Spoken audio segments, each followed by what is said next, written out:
Hello, I'm Manas Murthy, a PhD student at the University of Oregon in architecture, and I study informality in the context of changing mobility patterns and the built environment in Delhi. My submission for this workshop comes from a combination of personal experiences and my professional interactions with daily wage cyclists and low income residents, some of which occurred during a community engagement led alternative mobility and accessibility project called Aapki Sadak in Delhi, India, between 2012 and 2015. And in another instance, through my observations during the Cyclovia type event in Gurgaon, a posh suburb of Delhi called Rahagiri Day. And finally, in my experience of cycling to work at an elite private university as an instructor during the same period. Through these three anecdotal sources, I hope to make two arguments that we tend to miss when considering trauma and cycling, specifically from a conventional notion of both trauma and cycling. First, during the action research project that I was conducting in Delhi, we hope to raise awareness about the benefits of cycling and alternative mobility by organizing a ride along for the residents of the neighborhoods we were engaging. These are some images from there. These are primarily middle class and upper middle class neighborhoods where the majority of the residents own vehicles and rarely use cycles for commute or daily activities. For them, cycling is mainly a form of recreation used by children or used for their health benefits to be ridden occasionally and on weekends. During the cycling event, we had rented a small fleet of cycles for those who did not have their own so that they may join us. However, many residents refused to join us on the ride along, ostensibly because they did not approve of these ungeared, unglamorous pedestrian vehicles, though the real reasons behind may have been something else. On the other hand, several residents, especially youth and children from the adjoining informal and low income settlements, were very excited to get a chance to ride a fancy bicycle, ones that were the right height for them and comfortable to ride. Moreover, many of these participants were overjoyed at the thought of riding down streets of a posh locality just for fun and not because they had to for work or to transport heavy goods. Eventually, our event was made a reasonable success for the most part due to participation by this demographic that we had not initially intended to engage. This showed me that the vast chasm between our academic understanding of what cycling is ontologically and for whom. The second instance I'm going to relate is from Rahagiri Day.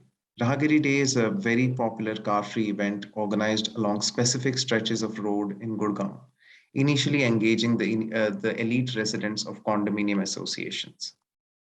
The image on the right shows one such event underway in Gurgaon. Based on the model of Cyclovia, it looked to promote cycling, walking, and other forms of occupying public space in a bid to disincentivize car use and raise awareness among a demographic now dependent on their personal vehicles. During one such car-free Sunday, I had a conversation with a street vendor who was curiously watching all these people ride fancy cycles up and down this one stretch of road, playing sports, doing yoga, etc. I asked if he would consider joining in the fun activities, and he replied, I don't have time for this. I cycle enough as it is. My home is several miles away. Every day I wake up at the crack of dawn, load up my wares, very heavy wares, ride to this stretch of road to set up shop. I don't have time to cycle for fun. This event, however, brings in more customers, so it's good. His response left me speechless. We speak of the joys and pleasures of cycling, of breathing in fresh air as we ride, of the freedom that unregistered, unscripted, low maintenance mobility brings to our lives, and the environmental and health benefits that cycling brings to cities. But what of the everyday trauma of cycling? The physical toll it takes on the bodies of informal workers. Something that brings pleasure to the elite may indeed bring trauma to the poor. Finally, as an assistant professor at an architecture department of a private university in Gurgaon, and as someone who had recently returned from the UK after a degree in sustainable urbanism, I was excited about modeling a sustainable life for my students.